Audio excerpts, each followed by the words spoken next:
¿Puedo grabar? Perfecto. Les muestro algunos casitos más para que veamos algunos electros, algunas preguntas que el profe podría hacer en el examen, y ahí vamos a ver un poquito de flujo sanguíneo coronal. Entonces, esto es lo que habíamos charlado recién. Vamos con el casito número 3. Dice, un varón de 63 años de edad acude al servicio de emergencia por dolor torácico, o sea, dolor en el tórax. Se le realiza electrocardiograma. Los antecedentes personales indican hipercolesterolemia mal tratada, hipertensión arterial no controlada y cardiopatía isquémica hace 15 años. O sea, factores de riesgo, como ustedes me habían dicho, ¿ven? Tiene hipercolesterolemia, que no se está tratando bien, tiene hipertensión arterial, que tampoco se está tratando, y tuvo, se ve que un infarto ya hace 15 años atrás, ¿tá? Su tratamiento actual incluye diltiazem y enalapril. Recuerden, el verapamilo y el diltiazem son bloqueantes cálcicos. Habíamos dicho, el diltiazem es un bloqueante cálcico bradicardizante, y el enalapril, ya vamos a estudiar regulación de la presión arterial.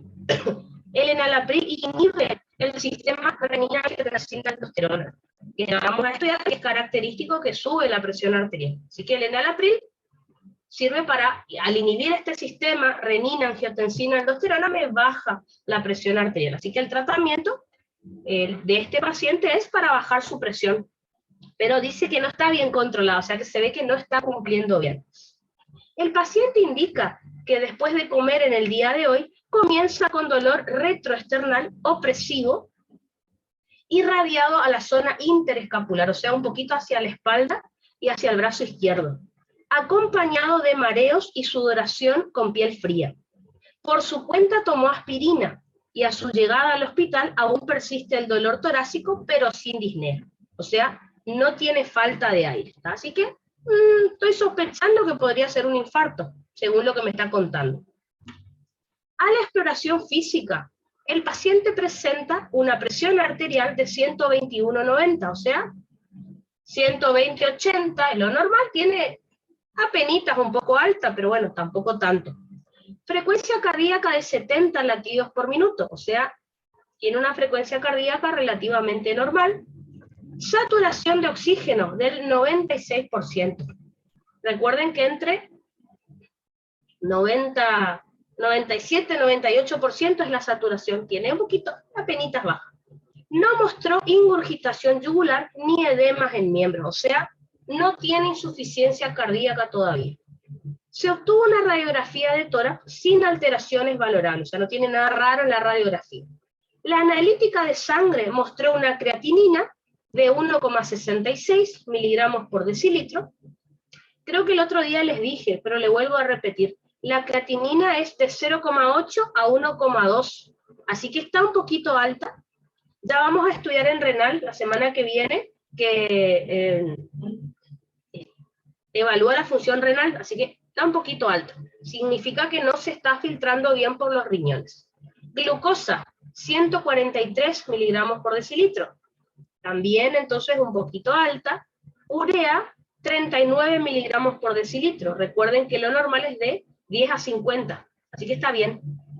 Natremia, 138 miliequivalentes litros. Recuerden que lo normal es de 135 a 145, así que está bien. Calemia o potasemia, de 2,82 miliequivalentes litros. Acuérdense que de 3,5 a 5 es lo normal, así que está un poquito baja la potasemia. Troponina T ultrasensible, 10,5 microgramos por litro, y acá el profe les pone el valor de referencia, o sea, la CPK está la troponina T está alta, troponina, recuerden, marcadores de infarto. CPK tiene 205 unidades internacionales por litro, hasta 120 lo normal, tiene CPK alta. CPK-MB tiene de 13, y lo normal es hasta 10, alta, o sea, tiene un infarto, aunque no hayamos mirado el electro, ¿se acuerdan? Los criterios para infarto tenemos que mirar clínica, electro y enzimas. Tiene la clínica, tiene las enzimas, o sea, 2 de los 3 criterios ya se cumplen, así que tiene infarto este paciente. ¿Ah? Se le realizó tratamiento con dos PAF, inhaló nitroglicerina, digamos. Recuerden que la nitroglicerina, les comenté que es un vasodilatador coronario. Al cabo de unos minutos, el paciente refiere sentirse mareado. Recuerden que tenía una presión de 120/90, 121/90, ahora tiene 80/45. Yo les conté, ya vamos a estudiar ese tema mañana o pasado. Yo les conté que si la presión arterial sistólica está por debajo de 90, el paciente está chocado, tiene shock. O sea que este paciente tiene shock. Como el problema es por un infarto, se llama shock cardiogénico. Ya lo vamos a estudiar, de última volvemos a mirar este caso. Con una frecuencia cardíaca de 80 latidos por minuto, la saturación de 96. Tras 500 mililitros de solución fisiológica, recupera su tensión arterial. Ustedes ya saben, vamos a relacionar. ¿Por qué le pusieron solución fisiológica? Ya charlamos que es para aumentar la volemia. Esto me aumenta la precarga, la fuerza de contracción, aumenta el volumen sistólico, aumenta el gasto cardíaco y la presión arterial que estaba baja. Es lo que quisimos lograr. Por eso recupera su tensión arterial normal. Y presenta mejoría de su sintomatología. O sea que no murió, digamos, por este shock, se logró restablecer al paciente. Se lo trata con clopidogrel bioral, enoxaparina y TPA recombinante 4. Repasemos. El clopidogrel, yo les conté que es un antiagregante, ¿se acuerdan? Antiagregante, o sea, inhibe la hemostasia primaria. La enoxaparina, si ustedes recuerdan, es una heparina fraccionada o de bajo peso molecular, o sea, es un anticoagulante. Y el TPA recombinante, ya dijimos que es un fibrinolítico, para disolver el coágulo que tiene este paciente. O sea, seguro que lo primero que le dieron es el TPA para disolver el coágulo que ya tiene en la coronaria, y clopidogrel y enoxaparina para evitar que se formen nuevos coágulos más adelante. ¿Está? A ver. El clopidogrel, recuerden que es un antiagregante. El clopidogrel, el plasugrel y la ticlopidina, ¿se acuerdan que dimos en hemostasia en el tema de hemostasia? Así que es un antiagregante, inhibe la hemostasia primaria. La enoxaparina es un anticoagulante, porque es una heparina de bajo peso molecular o heparina fraccionada. Y el TPA recombinante, recuerden que era un fibrinolítico, o sea, inhibía la fibrinolisis, producía la disolución del coágulo. ¿Está? Así que las tres fases de la hemostasia están tratadas acá por las dudas. El TPA para disolver el coágulo que se formó en la coronaria de este paciente, y el clopidogrel en vez de la aspirina, clopidogrel y aspirina, recuerden que ambos son antiagregantes. Y la enoxaparina para evitar que se formen nuevos coágulos en esas coronarias. Así que acá hay un poco de todo, en este caso clínico, para que ustedes relacionen. ¿No? Vamos a mirar el electro de este paciente. Necesito que me marquen, de vuelta, miren todas las derivaciones y díganme dónde encuentran o supra o infradesnivel del ST. ¿Qué les parece? Márquenme con el lapicito y ahí discutimos el tema. Aline encontró supradesnivel en D2, por ejemplo. Tatiane encontró en ABF. Perfecto. Buenísimo. Sebastián encontró infradesnivel en ABL, lo mismo que Ruth y Aline. Exactamente. Perfecto, en ABL. Buenísimo. Tatiana encontró un supradesnivel en B6. Perfecto. Aline encontró un supradesnivel. Sebastián también. Encontraron supradesnivel en B5. Perfecto. Buenísimo. ¿Le está faltando? Perfecto. Aline encontró también supradesnivel en la tira de ritmo de D2. Jessie encontró en B4 infradesnivel. Buenísimo. Me está faltando una derivación que no miraron. Acá, D3. Fíjense si encuentran algo. Perfecto. Tatiana encontró en B3 también infra. Fíjense en D3. ¿Qué les parece? Perfecto. Ahí Tatiana marcó supradesnivel en D3. Perfecto. Entonces, me están diciendo que encontraron supradesnivel del ST en D2, D3, ABF, B5 y B6. Además, vi que encontraron infradesnivel del ST en ABL, en B1 y en B2 y en B3. Les pregunto, ¿qué me van a informar como patología? ¿El supradesnivel o el infradesnivel?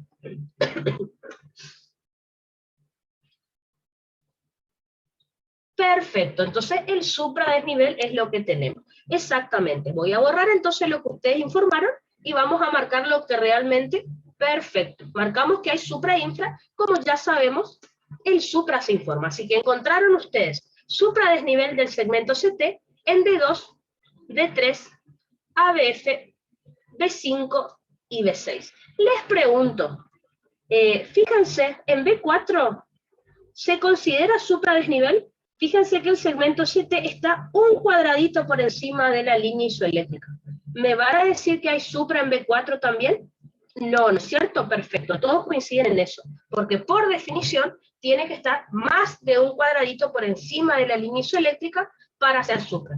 Por suerte ninguno de ustedes me marcó ahí, así que perfecto. Entonces, ¿me podrían decir qué tiene este paciente? A ver qué les parece. Díganme si tiene infarto o no, qué tipo y en qué caras. Eso quiero que por lo menos me digan ahí en el chat si quieren. A ver qué les parece.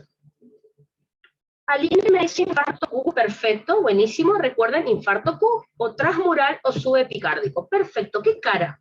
¿O qué caras? ¿Qué les parece? D2, D3 y ABF, perfecto. Tail me dice que es cara inferior. Perfecto, Nicoli me dice inferolateral. Lo pueden informar así, cara inferior y lateral baja, si quieren, o, como me dice Nicoli, lo pueden informar como inferolateral, porque es cara inferior y lateral. De las dos formas, búsquenlo por las dudas en el choice, si el profe les pregunta. Perfecto, entonces vamos a hacer el informe de lo que ustedes encontraron. Excelente. Entonces, el diagnóstico electrocardiográfico es supradesnivel del segmento CT en D2, D3, ABF, B5 y B6. ¿Cuál es el diagnóstico clínico? Síndrome coronario agudo con elevación del ST en cara inferior y lateral baja o inferolateral, como le quieran llamar, está de 10. Por obstrucción, recuerden que el supra indicaba obstrucción total de las arterias coronarias derecha, que recuerden irriga la cara inferior, y la circunfleja, que irriga la cara lateral baja, respectivamente. ¿Y qué tipo de coronario, de síndrome coronario? Me dijeron infarto Q, o transmural o subepicárdico. ¿Está? Perfecto, de 10. Vamos con el casito número 4. Mujer de 58 años que presenta malestar epigástrico de 8 horas de duración, vómitos y sudoración. Es una paciente con antecedentes de diabetes tipo 2, dislipémica, obesa e hipertensa. Ganó la lotería genética, ¿tá? Tiene todos los factores de riesgo que podría tener, ¿tá? Las enzimas de necrosis se encuentran aumentadas. O sea, tiene la clínica, tiene las enzimas, o sea, tiene infarto. Vamos a ver de qué tipo de última y en qué parte del corazón. El electro más feo del mundo es el que les busqué yo. A ver, díganme, ¿qué encuentran de raro acá? Busquen si hay supra, infra, busquen si hay T negativa, no sé, lo que ustedes quieran, márquenme y ahí vemos. Acá está, de 1, de 2, de 3, ABR, ABL, ABF y de B1 a B6. Fíjense, en D1 me han encontrado T negativa, ¿no es cierto? Infra posiblemente no, pero T negativa también. Después, en D3, bueno, T es positiva, digamos. Por ejemplo, acá en B3 y B4 me han encontrado T negativa, exactamente. Perfecto, buenísimo. Hay como cosas raras, ¿no es cierto? Acá la T negativa es lo que impresiona, ¿no es cierto? No veo quizás tanto supra e infra, pero T negativa, si no es un bloqueo de rama, fíjense, vamos a mirar B1 y B2. RSR' no hay, así que T negativa, seguro que es por isquemia acá. Perfecto. Veo T negativa entonces en D1, veo acá en D2 también, ¿ven? T negativa, en B3, B4, B5 también, B6 también, fíjense estas T negativas. O sea, isquemia, seguro que hay. Perfecto. Vamos a mirar entonces lo que encontramos. Entonces, les pregunto, la T negativa, ¿La asocian a supra o la asocian a infra? ¿Qué me contestarían a eso? Para ver qué tipo de infarto estamos teniendo. T negativa, ¿iba con supra o con infra? A ver. Con infra, exactamente, Aline. Entonces, por más de que no veamos el infradesnivel del ST, seguramente puede llegar a ver en un rato, en unas horas en este paciente. ¿Tá? Así que, fíjense lo que encontramos. ¿Tá? Infradesnivel no hay, ¿tá? No cumple criterio, pero hay T negativa en D1, en ABL, en D2 también, ¿tá? D1, ABL, B2, B3, B4, B5 y B6. ¿Está? ¿Por qué no marqué D2? ¿Qué les parece? B1 y ABL, recuerden, representan una cara. B5, B6 representan una cara. B2, B3 también. ¿Está? Ahora, D2 sola no representa nada, porque va a representar una cara cuando esté con D3 y ABF. Y en D3 y ABF no tenemos alteraciones. Entonces, por eso no marqué D2, porque tiene que respetar caras. Si está alterado D2, tiene que estar alterado D3 y ABF también. Y no están. Así que si bien en D2 veo una onda T negativa, no está respetando la cara, por eso no marqué. Así que encontramos onda T negativa en D1 y ABL, que recuerden que representa la cara lateral alta. Fíjense, B5 y B6, cara lateral baja, B2, B3, B4 es cara anterior. B1 no, pero la mayoría de las derivaciones respeta. Así que, ¿qué diagnóstico hacemos de este tema? Onda T negativa en D1, ABL, B2, B3, B4, B5 y B6. Ah, ya. Está jodido este tema. ¿Cuál es el diagnóstico clínico? Síndrome coronario agudo sin elevación del ST. O sea, no hay supra. Hay más posiblemente infra, aunque no lo veamos, ¿tá? Pero la onda T negativa después se va a transformar en infradesnivel. Ustedes ya saben. ¿Está? Así que, ¿en qué caras? Recuerden, B1 y ABL es cara lateral alta, B5 y B6 es cara lateral baja, o sea, cara lateral completa está infartada. Y B2, B3 y B4, recuerden que es cara anterior. Así que infarto en cara anterolateral. O si quieren poner en cara anterior y lateral, no hay problema. Acuérdense que este tipo de infarto se llamaba infarto anterior extenso. O sea, está casi todo el paciente infartado, casi todo el corazón del paciente infartado. Así que bueno. Por obstrucción parcial, recuerden que si es infradesnivel y T negativa, es obstrucción parcial de las arterias. Descendente anterior izquierda, que recuerden que irriga la cara anterior, y circunfleja, que irriga la cara lateral. Ahora, ¿qué puede tener este paciente? Si solo miro el electro, puede ser un infarto no Q o no transmural, o puede ser una angina de pecho. Pero fíjense, el caso clínico me dijo que las enzimas están altas, así que sé que es un infarto no Q el que tiene el paciente, ¿está? Podría ser angina, pero como ya me dice el caso clínico que es infarto, bueno, es infarto no Q, ¿está? Así que no siempre tiene que haber infradesnivel. En este caso, y por eso les quería mostrar no hay supra. Si no hay supra y veo onda T negativa, veo infradesnivel, ahí sí, es esa patología la que tiene el paciente, ¿está? Perfecto. Esto simplemente no tiene caso clínico, les quería mostrar. Creo que sí. Díganme qué les parece. Márquenme en todas las derivaciones que encuentren algo raro, respecto de supra, respecto de infra. A ver. Electro horrible, pero bueno, a veces les va a tocar cosas así. Perfecto, Sebastián encontró un señor supra, encontró en B2, ¿está? Perfecto. En ABR recuerden que no marcamos nada porque está todo al revés. Perfecto. En B3, Sebastián encontró también otro supra, ¿está? Perfecto. Hay alguien más que encontró supra en B3, ¿está?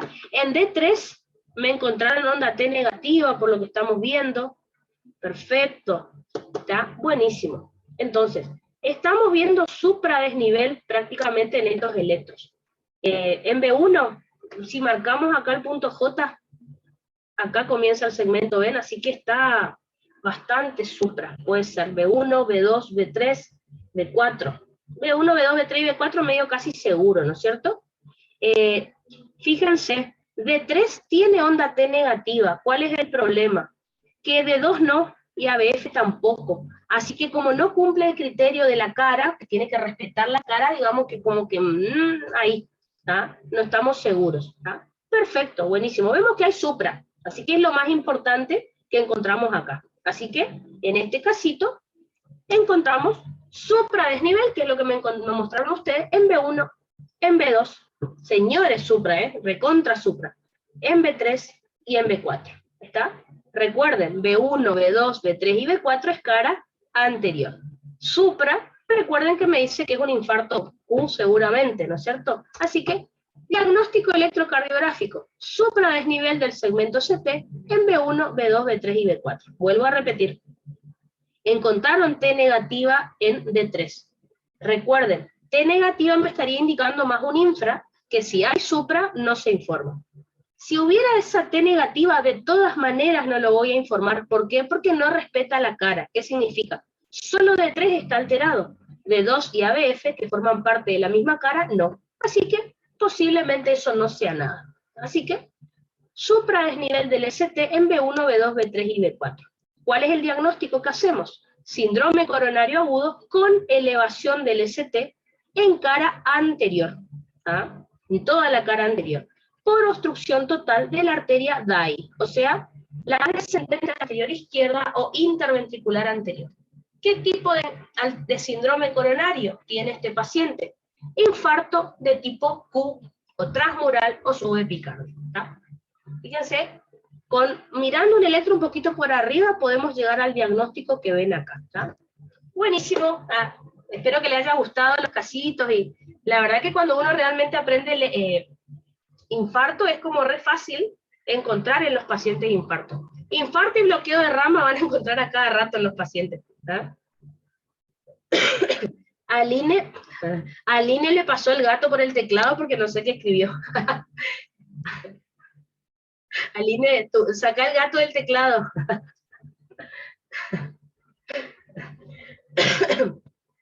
Buenísimo, me alegro que les haya servido. Sí, Electro es lindo.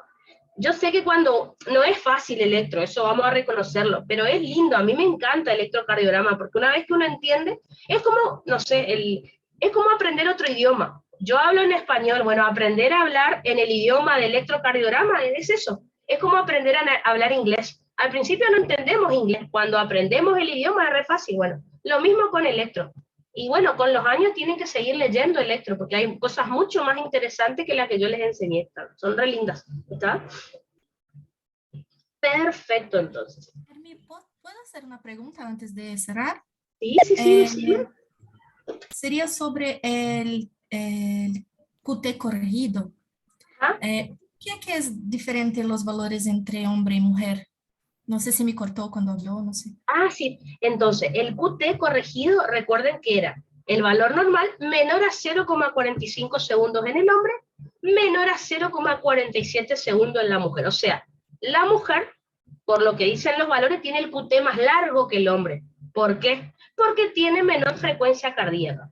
Yo sé que estudiamos como valor normal la frecuencia cardíaca de 60 a 100, pero de acuerdo al sexo, las mujeres tienen menor frecuencia cardíaca que el hombre. Por eso, a menor frecuencia cardíaca, más largo el QT. ¿Está? A mayor frecuencia cardíaca que tiene el hombre, más corto el QT. Por eso varían los valores normales. ¿Está? Oh, gracias. De nada, de nada. Entonces, eso es lo que teníamos que saber respecto a infarto. Pero ya que estuvimos hablando del flujo sanguíneo coronario, les vuelvo a recordar, en la primera clase de cardio, yo les enseñé, como justo ya les enseñé la inervación del corazón, ya les mostré la irrigación. ¿tá? Hablamos de las arterias coronarias, hace un ratito hablamos de qué cara irriga cada coronaria. Ahora, una pregunta muy importante que el profe hace es cómo se regula el flujo sanguíneo coronario. Siempre es pregunta de examen, así que es lo que tenemos que estudiar. Un dato importante antes de ver el flujo sanguíneo es el consumo de oxígeno miocárdico, o sea, el consumo de oxígeno que tiene el corazón en reposo. Bueno, resulta ser que el corazón, o sea, el miocardio, es el órgano que más oxígeno extrae o consume de la sangre. Fíjense, el valor normal es del 70 al 80%. Les pongo un ejemplo. 100 gramos de tejido de otra parte del cuerpo, no importa cuál, no sé, muscular, 100 gramos de tejido muscular, por ejemplo, consumen 20 a 30% del oxígeno que está en la sangre, que pasa por ese órgano. Para que hagan la comparación, fíjense el miocardio, el corazón consume el 70 al 80% del oxígeno que le llega por sangre, o sea, y en reposo. Imagínense que es un órgano que gasta demasiado oxígeno, ¿está? Y eso en reposo. Imagínense si el paciente hace ejercicio. Consume, pero el corazón es una barbaridad la cantidad de oxígeno que consume. Por eso, es un órgano que rápidamente puede tener isquemia, por anemia, por exceso de ejercicio, por infarto, por obstrucción de la coronaria. Rápidamente se puede infartar un paciente, ¿tá? ¿Qué es el consumo de oxígeno miocárdico? Es la cantidad de oxígeno que consume el miocardio desde la sangre, ¿tá? Y es muy alto comparado con otros tejidos. Ejemplo, el músculo consume 20 al 30% de oxígeno que le llega. Fíjense el corazón, es altísimo. Ahora, es por eso que necesitamos tener bien regulado este flujo sanguíneo coronario. Así que, ¿cuáles van a ser los factores determinantes o los factores que me modifican el flujo sanguíneo coronario? Van a ser 4 factores. El primero es la frecuencia cardíaca. Recuerden algo que dijimos en la clase anterior, y creo que, no sé quién de ustedes me dijo o me preguntó, ¿podemos decir que el corazón se irriga en diástole principalmente? Exactamente. Entonces, si nosotros modificamos la frecuencia cardíaca, se modifica la duración de la diástole. Y recuerden que en diástole es donde principalmente se irriga el corazón, ¿tá? Se irriga el miocardio. Entonces, si aumenta la frecuencia cardíaca, habíamos dicho el otro día, disminuye la duración del ciclo cardíaco. Por lo tanto, dijimos que disminuía la duración de la diástole. Y eso va a hacer que disminuya el flujo sanguíneo coronario. Acuérdense que el ventrículo derecho no tiene tanto drama, porque el ventrículo derecho se irriga en sístole y en diástole. Pero el ventrículo izquierdo, que es el más importante, en sístole, ¿se acuerdan que comprimía las coronarias y tenía isquemia? En diástole se irriga, así que si aumenta demasiado la frecuencia, puede ser que disminuya mucho el flujo sanguíneo coronario y el corazón no se irrigue bien. Ese es el cuidado que hay que tener. Por otro lado, si disminuye la frecuencia cardíaca, es decir, si tengo menos latidos en un minuto, el ciclo dura más. Por lo tanto, la diástole dura más y como el corazón, el miocardio se irriga en diástole, aumenta el flujo sanguíneo coronario. Así que el peligro de infarto es esto. El peligro de infarto es cuando aumenta mucho la frecuencia cardíaca. Si la frecuencia cardíaca aumenta por encima de 170, 200, puede ser que la diástole se acorte mucho y disminuya mucho el flujo sanguíneo coronario y me lleve a infarto, a isquemia e infarto. Ese sería el peligro, ¿ah? Por otro lado, otro de los factores que me modifica el flujo sanguíneo coronario es el radio o diámetro de las arterias coronarias. O sea, estoy hablando de vasoconstricción o vasodilatación coronarias. Vamos a hablar primero de la disminución del radio o disminución del diámetro de las coronarias o vasoconstricción de las arterias coronarias o aumento de la resistencia coronaria. Recuerden, según la ley de Poiseuille, si disminuye el radio, aumenta la resistencia. Por eso, todos estos términos es lo mismo, ¿tá? Entonces, esto es fácil, ¿no es cierto? Es muy fácil. Si yo cierro la coronaria, le va a llegar menos sangre al miocardio, es así. Así que si hago vasoconstricción de las arterias coronarias, disminuye el flujo sanguíneo coronario. Hay que tener cuidado, porque si disminuye mucho el flujo, me podría llevar a infarto. Ese sería el problema. Así que, si disminuye el radio, disminuye el flujo sanguíneo coronario, le llega menos sangre al miocardio. ¿Cuáles podrían ser las causas de vasoconstricción coronaria? Puede ser causa nerviosa, es decir, el sistema nervioso simpático, el cual libera noradrenalina. La noradrenalina sobre el músculo liso de las coronarias podría unirse a receptores alfa-2 adrenérgicos, que son asociados a proteína GI, y receptores alfa 1 adrenérgicos asociados a proteínas GQ. ¿Está? Esto está en el apunte del profe. Yo sé que la regulación es rara, pero sí. El simpático entonces puede unirse a receptores alfa 2 y alfa 1 en el músculo liso coronario y llevar a vasoconstricción. ¿Está? Por otro lado, puede ser de causa humoral. Por ejemplo, la adrenalina y la noradrenalina, como hormonas, pueden provocar vasoconstricción coronaria. La endotelina 1, el tromboxano 2 también. ¿Está?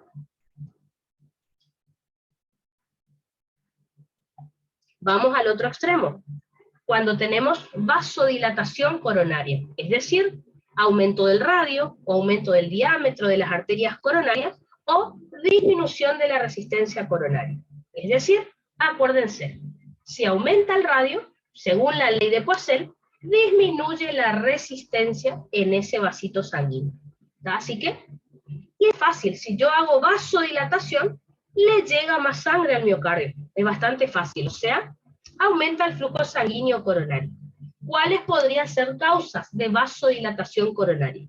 Por ejemplo, puede ser una causa nerviosa. De vuelta acá tenemos el simpático, ¿está? Así que la irrigación coronaria es rara. El simpático, o sea, la noradrenalina, si se une a receptores beta adrenérgicos, es decir, asociados a proteína GS, produce vasodilatación. Y ustedes me van a preguntar, Hermi, entonces, si hay noradrenalina en el corazón, ¿qué va a hacer?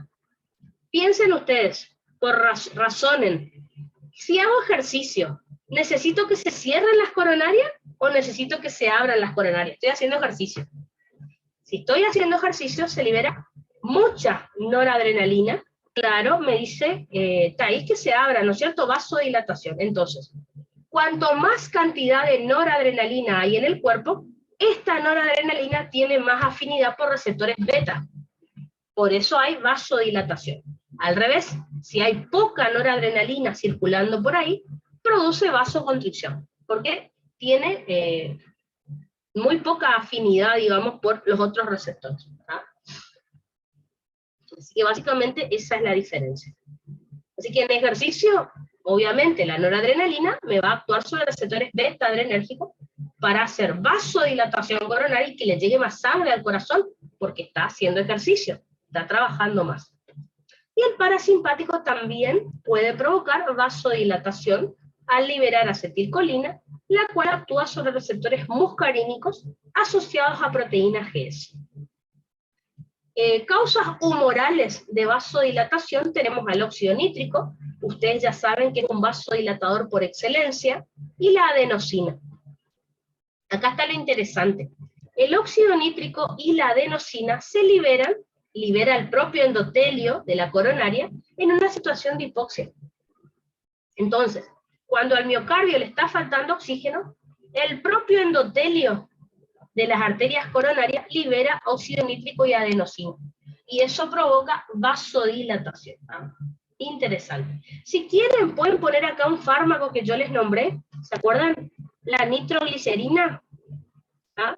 Acuérdense que la nitroglicerina o NTG, dijimos que era un vasodilatador coronario. Justamente por eso, si un paciente tenía isquemia, yo le daba NTG, o sea, nitroglicerina, y dejaba de tener isquemia, dejaba de tener dolor, por ejemplo. Así que nitroglicerina pueden anotar acá si quieren también, no hay problema.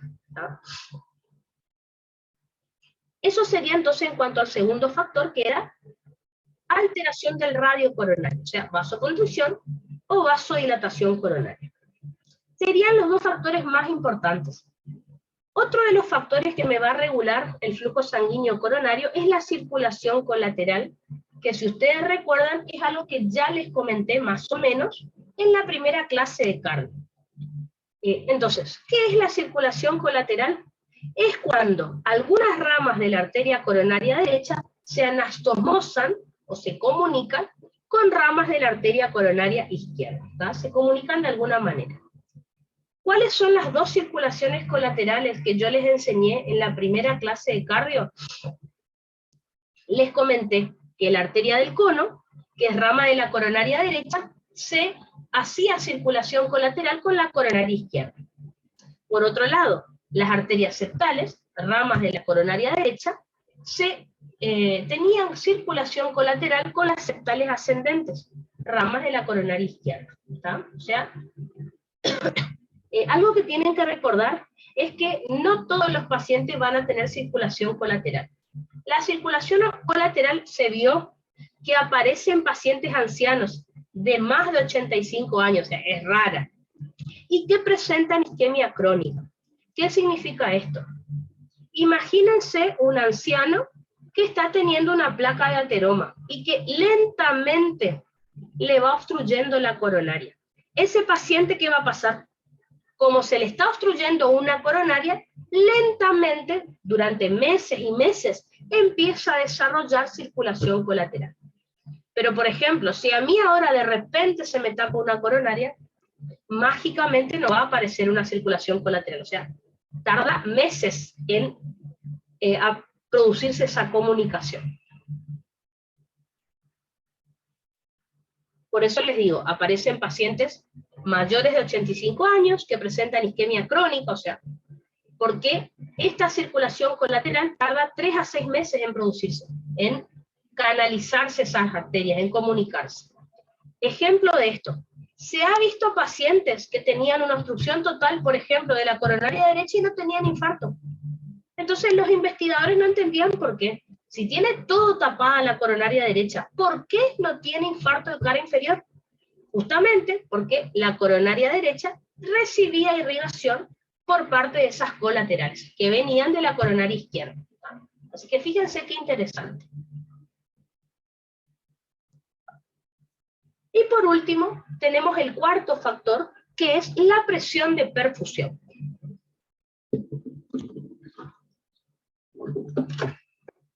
¿Qué es la presión de perfusión? Vamos a decir que es la diferencia de presión entre la arteria aorta, o sea, entre la presión arterial y las arterias coronarias. Vamos con algo básico que ya les dije anteriormente. La sangre se mueve por gradiente. Siempre se mueve de un lugar de mayor presión a un lugar de menor presión. Así que es lógico, si yo estoy diciendo que la irrigación va desde la aorta, por las coronarias hacia el interior del corazón, es lógico que en la aorta tiene que haber más presión que en el extremo más distal de las coronarias. Por lo tanto, piénsenlo de esta manera. Si por algún motivo se modifica la presión arterial, también se va a modificar este gradiente, es decir, esta presión de perfusión que me va a irrigar al miocardio. Entonces, podemos tener que si un paciente tiene aumento de la presión arterial, aumenta este gradiente de presión entre la aorta y las coronarias, es decir, aumenta la presión de perfusión y aumenta el flujo sanguíneo coronario. El peligro es este, la disminución de la presión arterial. Por ejemplo, un paciente que tiene una presión tan baja que entra en shock. El shock puede llevar a que falle el corazón. ¿Por qué? Porque si baja mucho la presión arterial, disminuye ese gradiente de presión, esa diferencia de presión que había entre aorta y las coronarias, lo cual me disminuye la presión de perfusión y por lo tanto disminuye el flujo sanguíneo coronario. Así que, resumiendo, de los 4 factores que les puse acá, ¿cuáles me pueden llevar a un infarto, a una isquemia y a un infarto? Todos aquellos que me disminuyan el flujo sanguíneo coronario. Entonces, si el paciente tiene una taquicardia muy elevada, fíjense, me puede llevar a isquemia e infarto.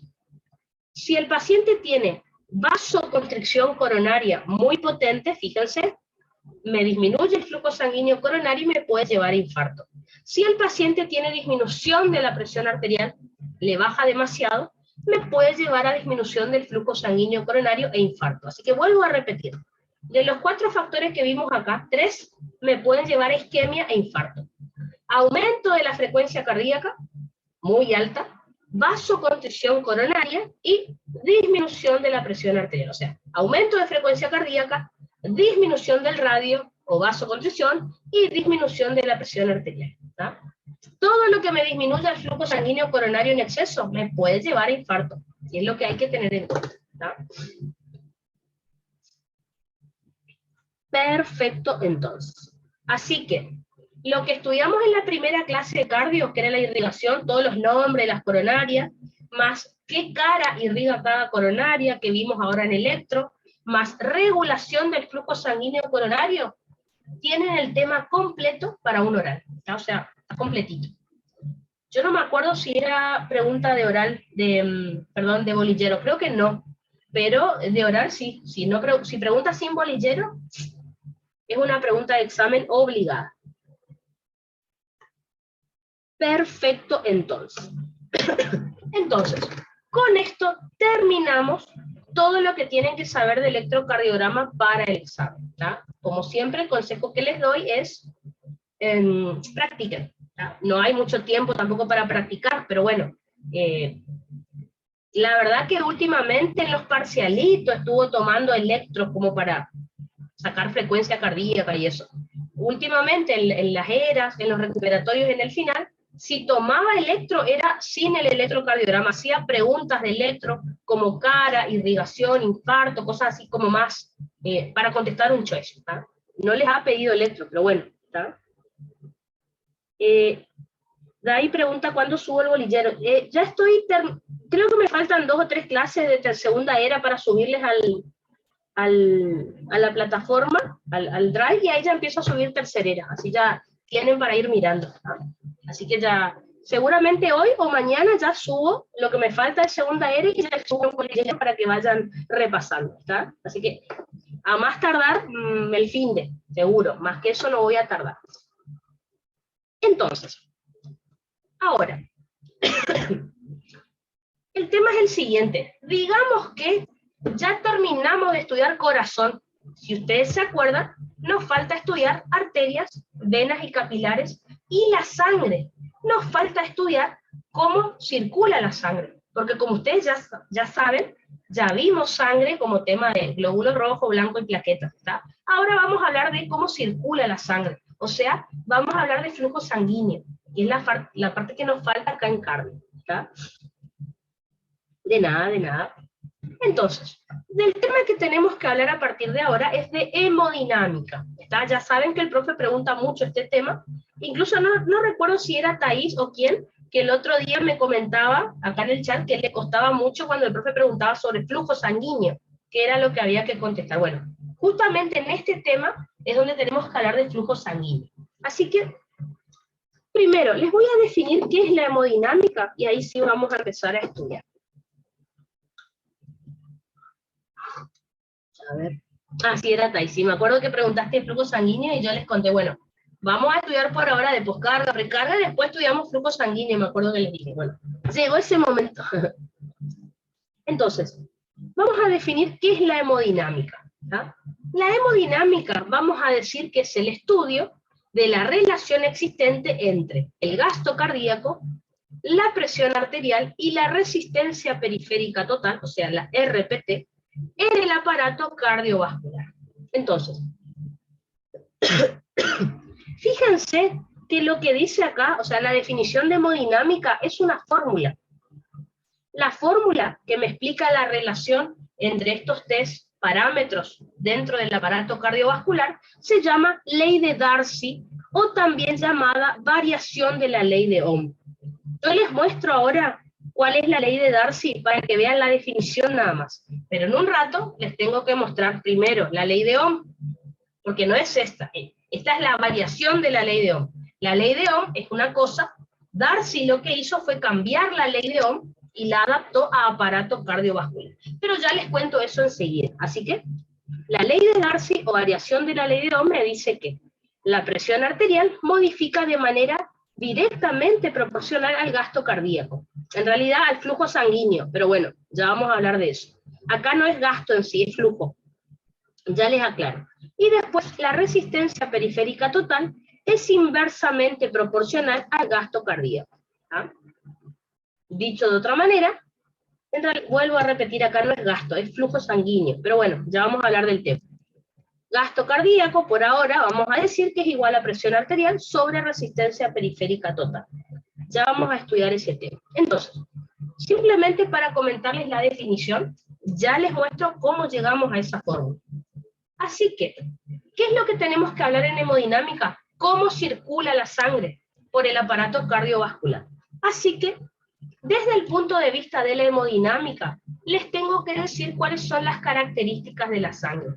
Desde el punto de vista de la hemodinámica, podemos decir que la sangre es un fluido no ideal, newtoniano o no newtoniano, con movimiento unidireccional, perpetuo y pulsante. ¿Qué significa esa frase? Si ustedes se fijan en la definición de sangre cuando vimos allá glóbulos rojos, blanco y plaqueta, en el práctico ya aparece esta definición y uno no la entiende. Así que ahora les voy a traducir qué significa lo que dice ahí. Empecemos por el principio. La sangre es un fluido. Bueno, ¿qué es un fluido? Empecemos por ahí. Vamos a decir que un fluido es toda sustancia incapaz de resistir esfuerzos cortantes. ¿Qué significa esto? Dicho de otra manera, significa que se deforma completamente y se adapta al recipiente que los contiene. Eso significa más fácil. Entonces, ¿qué es un fluido?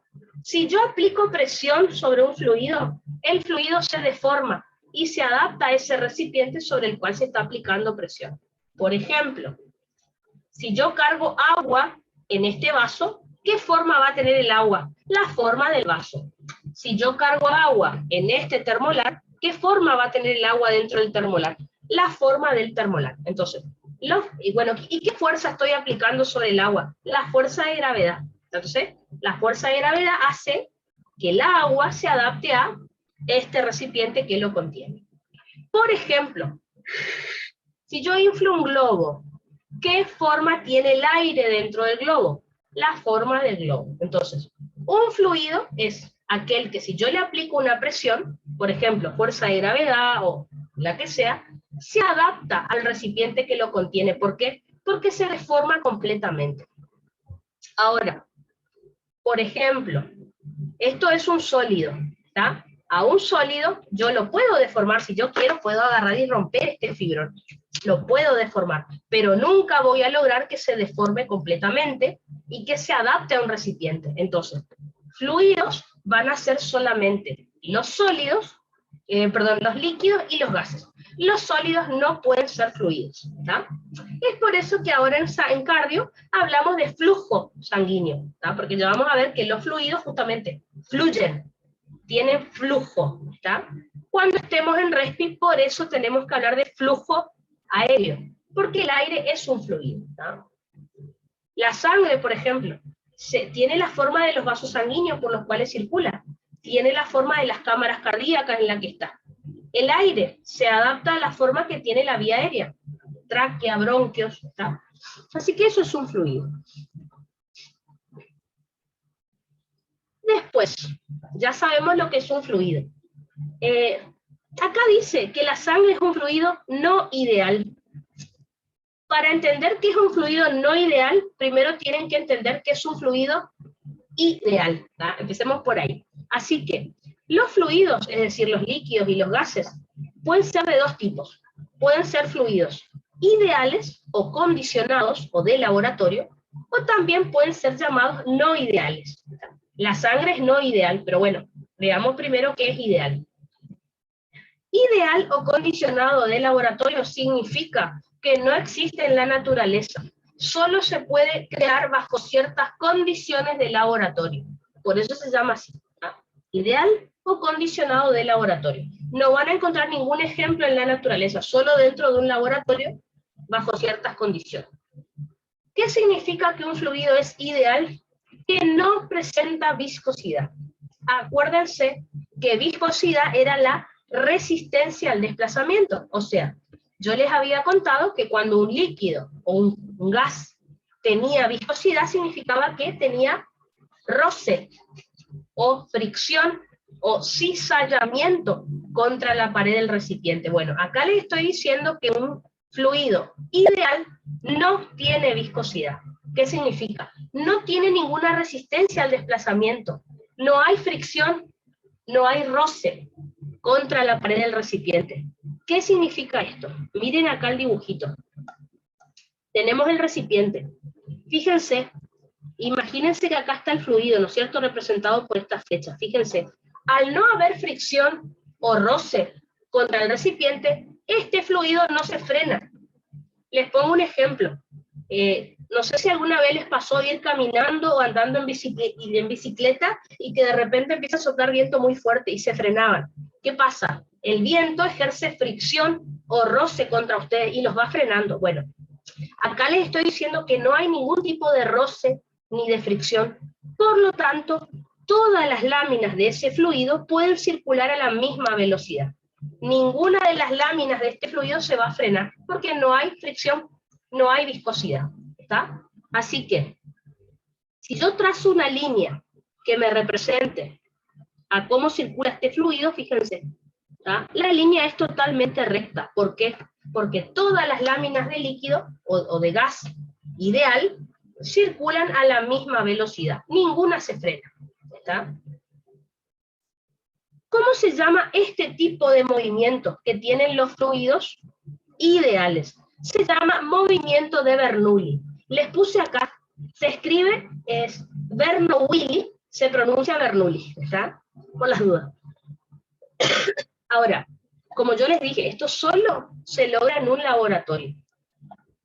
La sangre, yo les dije que es un fluido no ideal, o también llamado real, porque justamente lo encontramos en la naturaleza. Por ejemplo,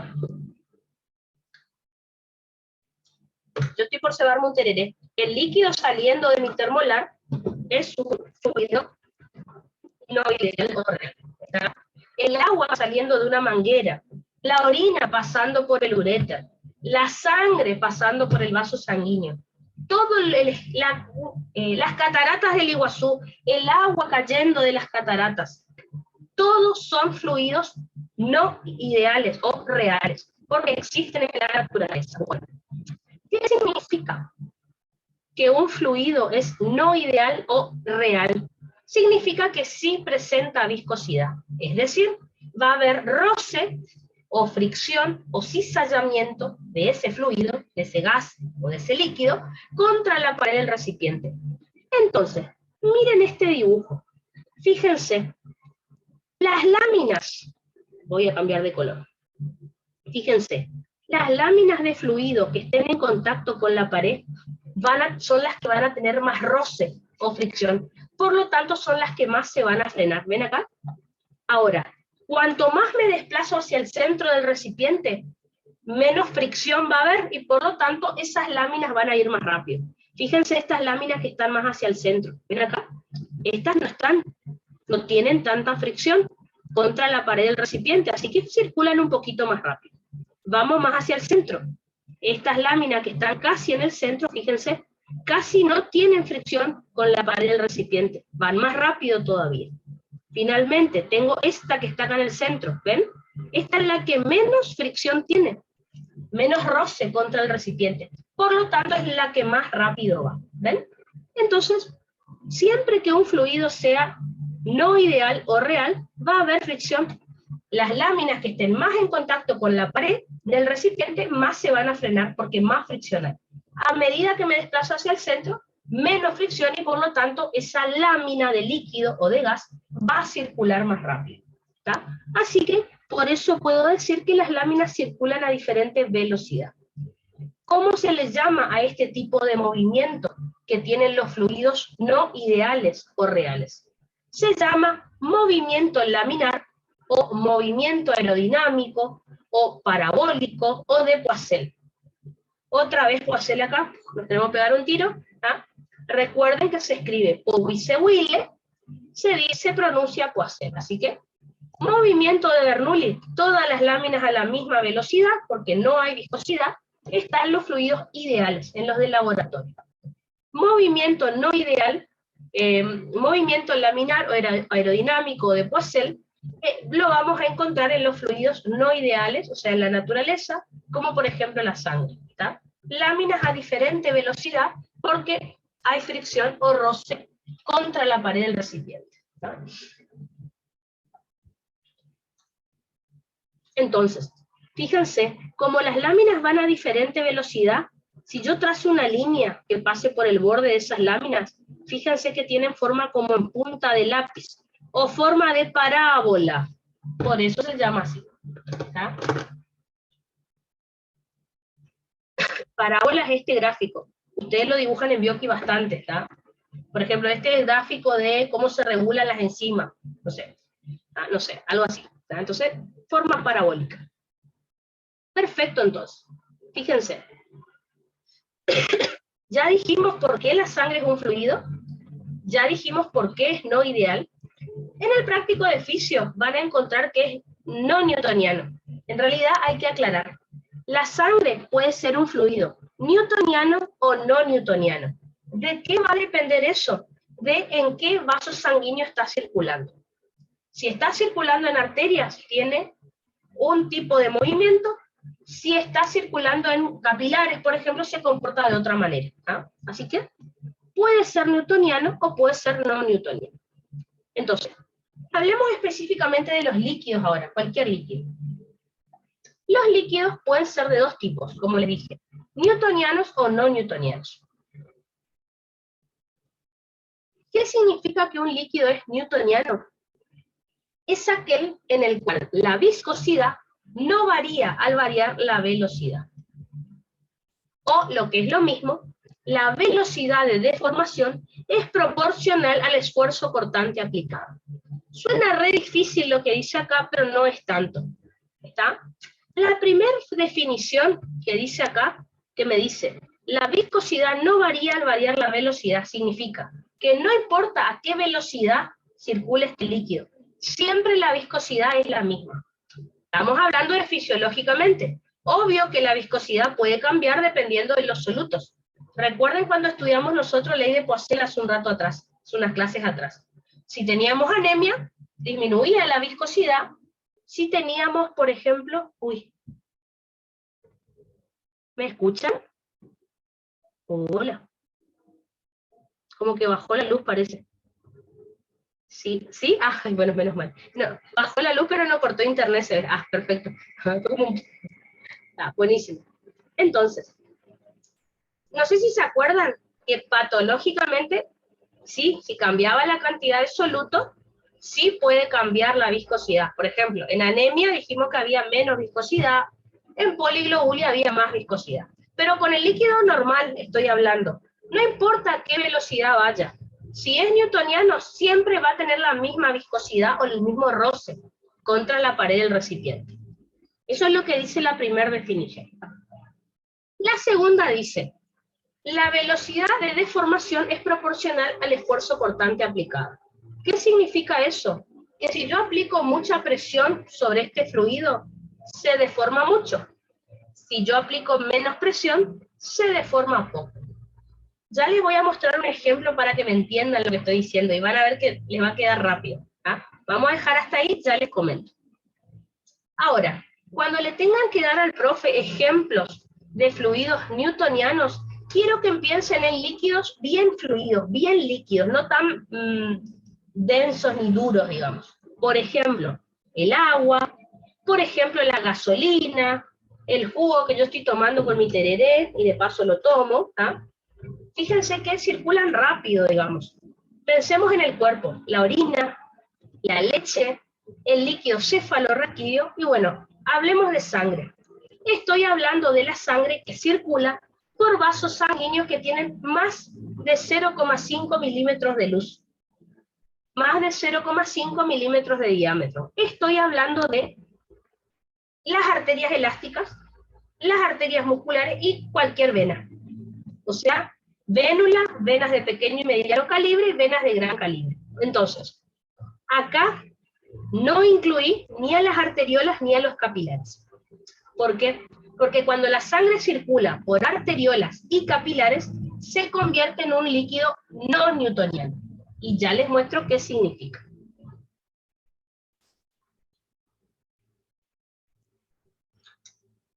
Seguramente de lo divertidos que estaban con electro, ahora se están aburriendo, porque este es un tema de biofísica. Es horrible, pero bueno, hay que estudiarlo.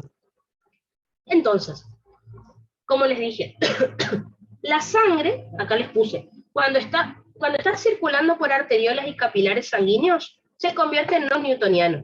¿Qué significa que un líquido sea no newtoniano? vamos a decir que es aquel en el cual la viscosidad varía, o sea, cambia al variar la velocidad. Cuando veamos microcirculación, seguramente mañana ya, vamos a ver que si varía la velocidad del flujo sanguíneo, varía la viscosidad. Por ejemplo, si el flujo sanguíneo va a mayor velocidad, disminuye la viscosidad de la sangre. Si el flujo sanguíneo va a menor velocidad, aumenta la viscosidad de la sangre. En estos vasos, no en arterias elásticas, ni musculares, ni venas. Solamente cuando pasa por estos vasos que les voy a nombrar, ¿ya? Ahora, otra definición para decir lo mismo es que la velocidad de deformación no es proporcional al esfuerzo cortante aplicado. Vamos a poner un ejemplo. Perdón. Les nombro los ejemplos y les explico esa segunda definición que es media rara. Fíjense, el ejemplo que dan los libros de líquidos no newtonianos son las arenas movedizas. La verdad es que yo no conozco las arenas movedizas. Vi en las películas. Vieron que son esas que si caminas rápido por arriba no te hundís, pero te podés llegar a hundir porque son como raras, ¿no es cierto? Vamos a cosas que conozcamos más. La pasta dental. Y ustedes me van a decir, la pasta dental es sólida. No, porque por algo se adapta al recipiente. Es como líquida, pero como más dura, ¿no es cierto? Bueno, cuando piensen en líquidos no newtonianos, piensen que son como más duros, más densos, no sé, algo así. La gelatina también es un líquido no newtoniano. La mayonesa, el líquido sinovial, o sea, el líquido que tengo en las articulaciones. Y también la sangre que circula por vasos sanguíneos que tienen menos de 0,5 milímetros de diámetro, o sea, de luz. Estoy hablando de la sangre cuando pasa por arteriolas y capilares sanguíneos, ¿está? Entonces, les pongo un ejemplo. Vamos a suponer que ustedes tengan una botella con agua y que está abierta en la punta. ¿Qué pasa si ustedes aprietan fuerte la botella con agua? Está llena, ¿no es cierto? Y aprietan fuerte. ¿Qué va a pasar con el chorro de agua? Cuanto más fuerte aprieten, más fuerte va a salir el chorro de agua, ¿no es cierto? En cambio, si aprietan despacito, sale despacio el chorro de agua. Ahora, quiero que piensen en lo siguiente. Piensen que en vez de agua, esa botella tiene pasta dental. Si ustedes aprietan fuerte la botella, ¿va a salir un chorro de pasta dental?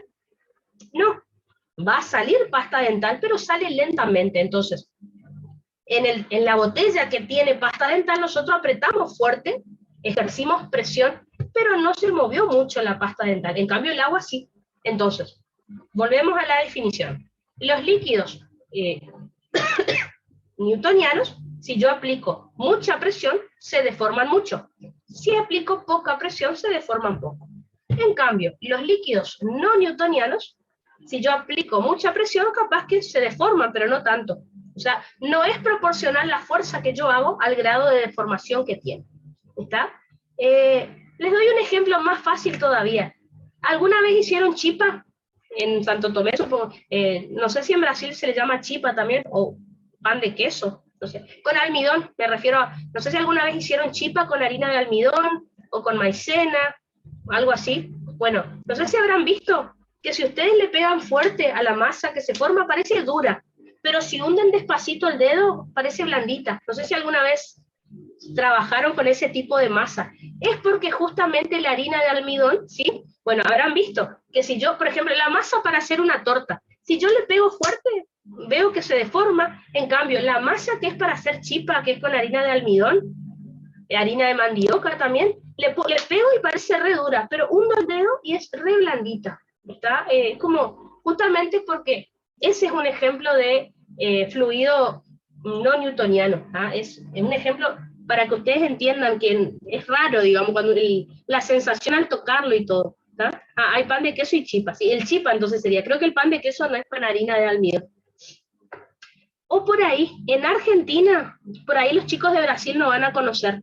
Hace unos años atrás, en Argentina, había un programa de televisión en donde llenaban una piscina de harina con maicena, de agua con maicena. Entonces, las personas podían pasar corriendo por encima de esa superficie y no se hundían. Ahora, el que no corría tan rápido se hundía enseguida. Era muy interesante porque justamente el agua con la maicena, con esta harina de almidón, forma este fluido no newtoniano. Entonces, si la persona pasaba corriendo rápido, no se hundía, como una arena movediza. En cambio, si caminaba, se empezaba a hundir en esa piscina que tenía este almidón con esta agua. O sea, era muy interesante. Es como una arena movediza, digamos. O sea, y lo que pasa es que era un programa argentino, de Marley, el que le conoce a Marley. Así que bueno, les comento nomás. Obviamente, me interesa este tema porque la sangre, entonces, se comporta como líquido newtoniano cuando pasa por vasos sanguíneos, como ser arterias musculares, arterias elásticas, y hasta ahí. Luego pasa por arteriola y capilares y se comporta como no newtoniano. Y después, al pasar por vena, vuelve a ser newtoniano. ¿Está? Es medio difícil esta parte, pero bueno, es esa la explicación. Vamos con lo último. Fíjense, la sangre tiene movimiento unidireccional, perpetuo y pulsátil. ¿Qué significa eso? Bueno, es bastante fácil. Unidireccional, ustedes ya saben que circula en una sola dirección. Sale del corazón por las arterias y vuelve al corazón por las venas. Y siempre tiene que ser así.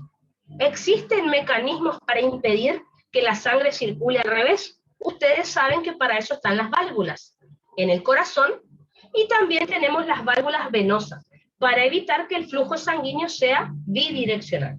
La sangre tiene que ir en una sola dirección. Si la sangre va al revés, eso es porque el paciente tiene insuficiencia cardíaca.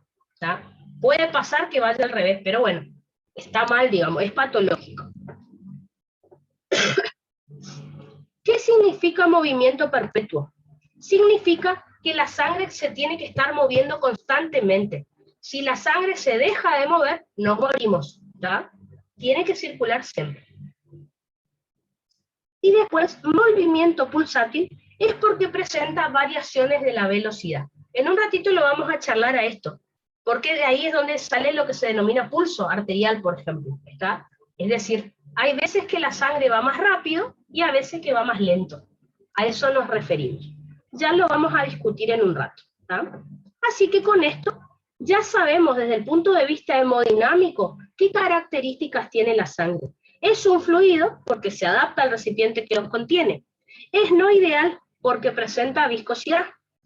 Es newtoniano o no newtoniano, o sea, se altera la viscosidad al variar la velocidad si está pasando por arterias elásticas, musculares y venas, o varía la viscosidad al variar la velocidad si es que está pasando por arteriolas o capilares. Siempre se mueve en forma unidireccional, o sea, sale del corazón por arterias, vuelve por venas, siempre se mueve, siempre circula, y tiene variaciones periódicas de la velocidad. Eso es lo que dice ahí. Lo de pulsátil ya lo vamos a volver a charlar enseguida. ¿Está? Perfecto, entonces. Ahora, como estamos hablando de fluidos, la sangre es un fluido. Todos los fluidos fluyen o tienen flujo. Por lo tanto, les quiero mostrar qué es el flujo. Si ustedes me entienden lo que es el flujo, en un ratito les voy a poder hablar de flujo sanguíneo. ¿Tá? Vamos a hablar del flujo, digamos, de cualquier fluido pasando por cualquier recipiente.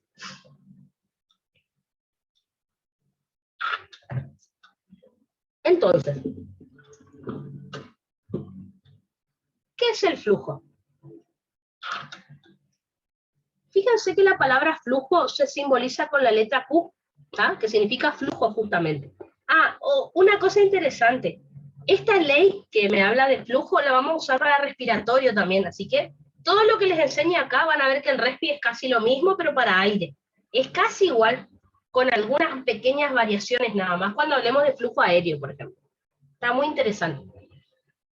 Entonces, ¿de dónde sale este término? Bueno, estuvimos hablando de fluido hace un rato.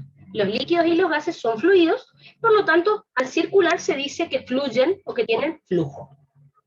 ¿Qué es el flujo entonces? Vamos a decir que es el volumen del fluido, puede ser un líquido o puede ser un gas, que circula por un segmento, por un recipiente cilíndrico, en una determinada unidad de tiempo.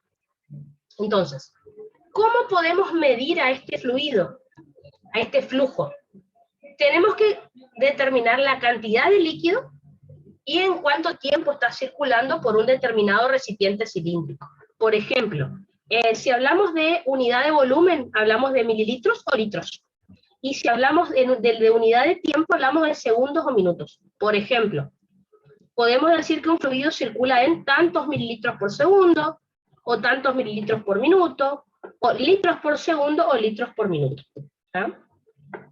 Por ejemplo, cuando hablemos de flujo sanguíneo, el flujo sanguíneo se mide en mililitros o litros por minuto nada más, no por segundo. Pero bueno, para todos los fluidos pueden usar cualquiera de esas unidades. Entonces es como que si yo dijera, ¿cuántos litros por segundo de jugo está pasando al vaso cuando Hermi toma tereré, por ejemplo? Bueno, es un flujo de jugo hacia al vaso que yo estoy tomando tereré, por ejemplo. ¿Está?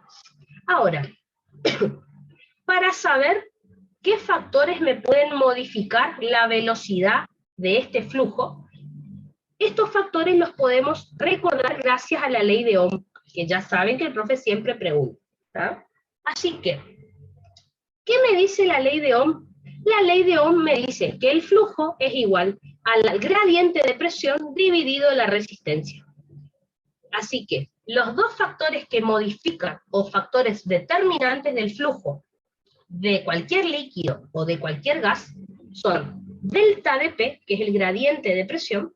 Recuerden, gradiente de presión es una diferencia de presión, es una resta entre dos presiones. Ya vamos a ver enseguida que tenemos la presión inicial y la presión final. Son dos presiones que hago resta, o sea, es una diferencia. Y después la resistencia, que se simboliza con la letra R. Fíjense, cada vez que yo les doy una división, todo lo que está encima de la barra de división es directamente proporcional. Así que el gradiente de presión modifica de manera directamente proporcional al flujo, a la velocidad de flujo. En cambio, la resistencia modifica de manera inversamente proporcional a la velocidad de flujo de ese fluido. ¿Tá? Así que, hablemos de qué es este gradiente de presión y qué es esta resistencia.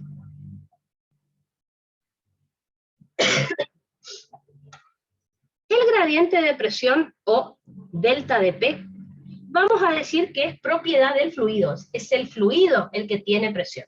Entonces, ¿qué es este gradiente de presión? Vamos a decir que es la diferencia, gradiente recuerden que es diferencia, es la diferencia de presión ejercida por el fluido que circula a través del recipiente. ¿Tá? ¿Qué es un gradiente? Es una diferencia. Matemáticamente es una resta, así que gradiente de presión es igual a presión inicial menos presión final. Entonces, en este dibujo lo van a entender más fácil, fíjense. Entonces acá tenemos el recipiente, ¿no es cierto? Por este recipiente cilíndrico, imagínense una manguera por donde va a pasar agua. Imagínense un vaso sanguíneo por donde va a pasar sangre.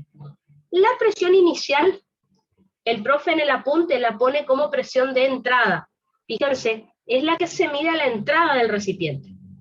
La presión final, o la presión de salida, es la que se mide a la salida de ese recipiente. Siempre la presión inicial es mayor que la presión final. Por eso se darán cuenta acá que el líquido va a circular en este sentido, de un lugar de mayor presión a un lugar de menor presión, o sea, desde la presión inicial, que es más alta, hacia la presión final, que es más baja. ¿Está? Gradiente, hasta si no hablamos de sangre es gradiente, ¿está? Siempre. Si no hay gradiente, la sangre no se mueve. Si no hay gradiente, ningún fluido se mueve en realidad. ¿No? Así que, fíjense lo que les pongo acá. La presión inicial, pueden llamarla PI, o PE aparece en el apunte del profe. PE significa presión de entrada, es lo mismo. En algunos libros incluso pone P1, o sea, presión 1. Presión inicial, presión de entrada o presión 1, depende del libro, es lo mismo, que se mide en la entrada del recipiente. PF significa presión final, o es lo mismo decir PS, presión de salida, o Presión 2, es lo mismo, ¿está? El profe pone presión de entrada y presión de salida en su apunte. Como ustedes le quieran llamar, no hay problema, ¿está? La presión final o presión de salida, recuerden que se mide la salida del recipiente. Nunca se vayan a olvidar que la presión inicial siempre es mayor que la presión final. Por eso el fluido se mueve desde la presión inicial, que es la más alta, hacia la presión final, que es la más baja.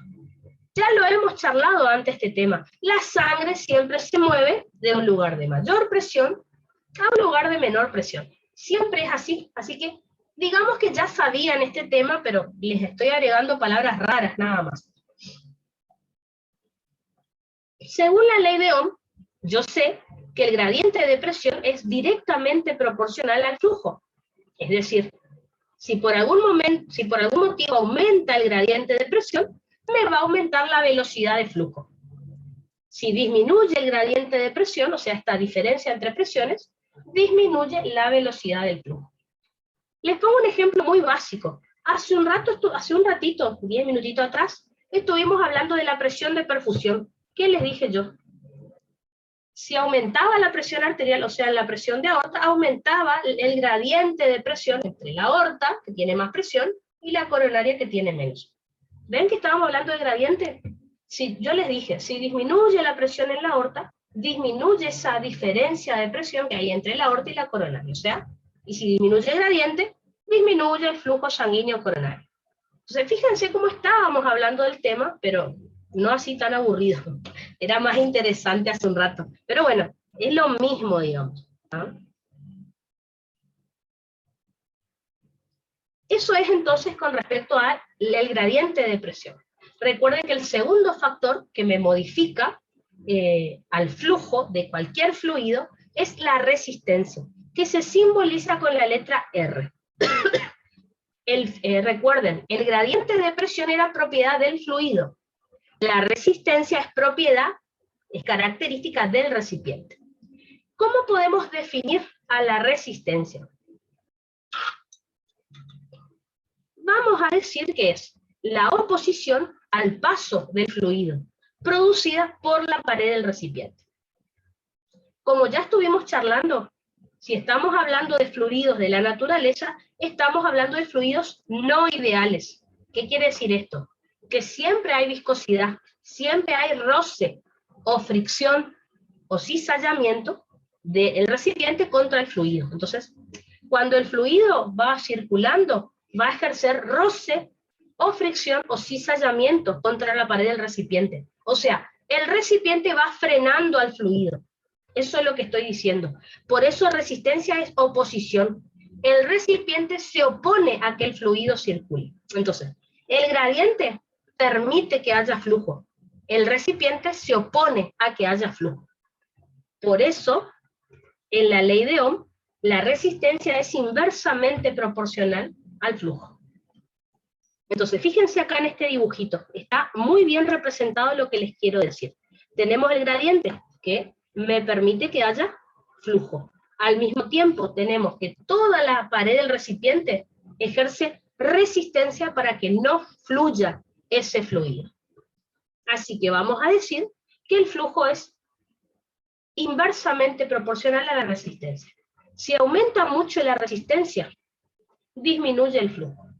Si disminuye mucho la resistencia, aumenta el flujo. ¿Qué es lo que suele pasar? Piensen en esto. Vamos con un ejemplo básico. Imagínense que este es el recipiente donde va a pasar el jugo, ahora cuando yo me sirvo un tereré. Entonces, ¿cuál es el tema? Este recipiente, como ustedes pueden ver, no va a variar su resistencia. ¿Por qué? Porque este tubo plástico siempre va a tener el mismo diámetro, no va a cambiar. Ahora, lo que yo les dije recién en la ley de Ohm, ¿puedo aplicar así como está a sangre? No. ¿Por qué? Ustedes acuérdense que las arterias, las venas, modifican su radio y por lo tanto su resistencia. Entonces, ¿cuál es el problema? Que esta ley de Ohm, así como está, yo no la puedo aplicar a sangre. ¿Por qué? Ya sabemos que la sangre tiene como sus características, digamos. En principio, lo mismo, si yo digo, bueno, la tinta pasando por esta virome, El tubo de la virome siempre va a tener este diámetro, no va a cambiar, es como rígido.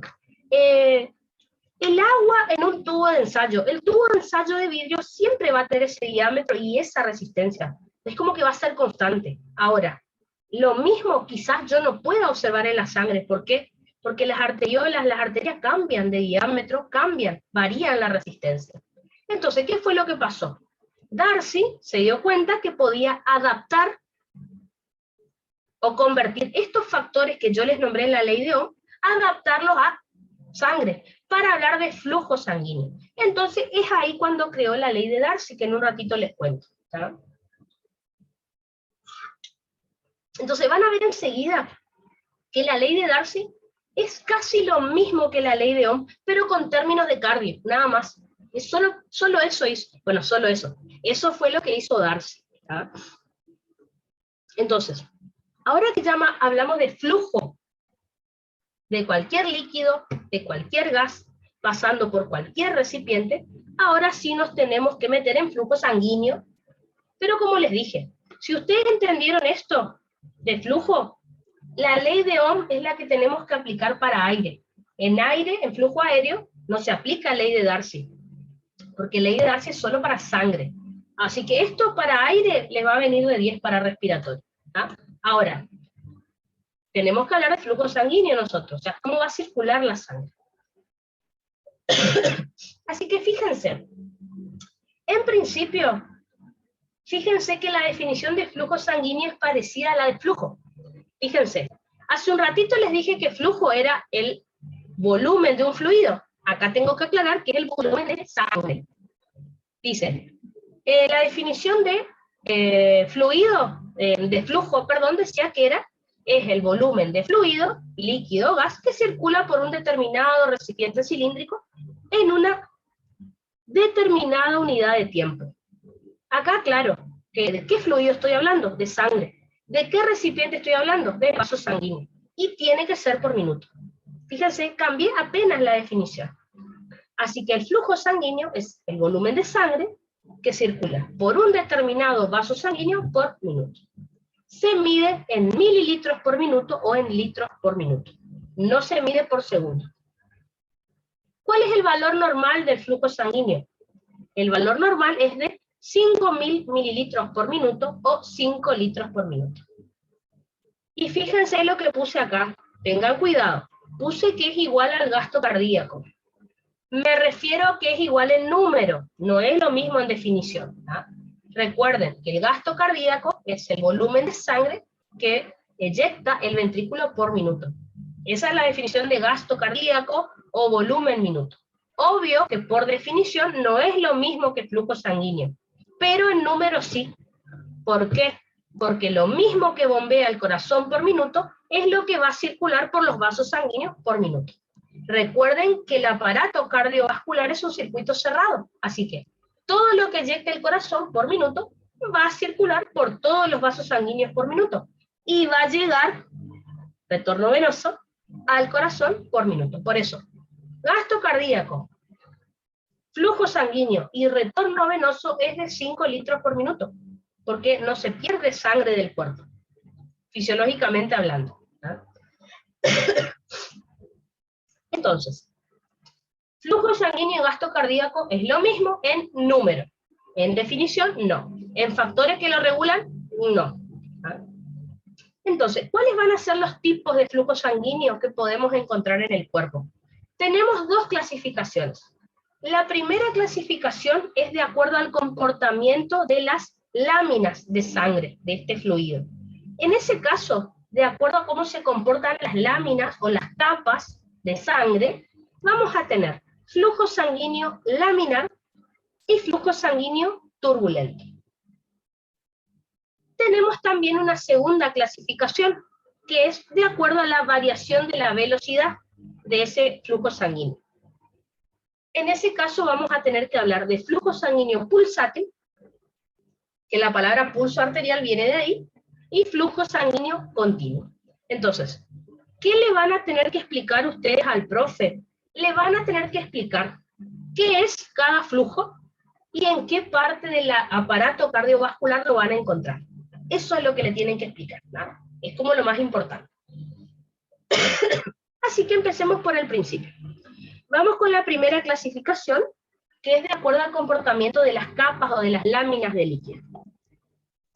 Vamos a hablar primero del flujo sanguíneo laminar, o también llamado flujo sanguíneo aerodinámico, o también llamado flujo sanguíneo parabólico. Es todo lo mismo. ¿Cómo se van a comportar? Si le muestro el dibujo, me van a entender más fácil. Miren, es este dibujo, ¿ven? Creo que ya lo hemos visto hace un rato cuando hablamos de fluidos en general. Entonces, fíjense, tenemos acá el vaso sanguíneo, y como pueden ver, las láminas de líquido, fíjense cómo circulan. Las láminas de líquido circulan paralelas entre sí, ¿ven? Bien paralelas. No se chocan, no se mezclan, no se frenan. Circulan bien paralelas entre sí, no se chocan, no se mezclan, no se frenan, ¿ah? Porque si se chocaran empezaría a ver como un remolino, y no, acá es todo bien ordenado. Piensen en un flujo súper ordenado. Ahora, ¿qué otra cosa estoy notando acá en este dibujo? Que las láminas que circulan a diferentes velocidades. Las láminas que están más externas, es decir, en contacto con la pared del vaso sanguíneo, circulan a menor velocidad.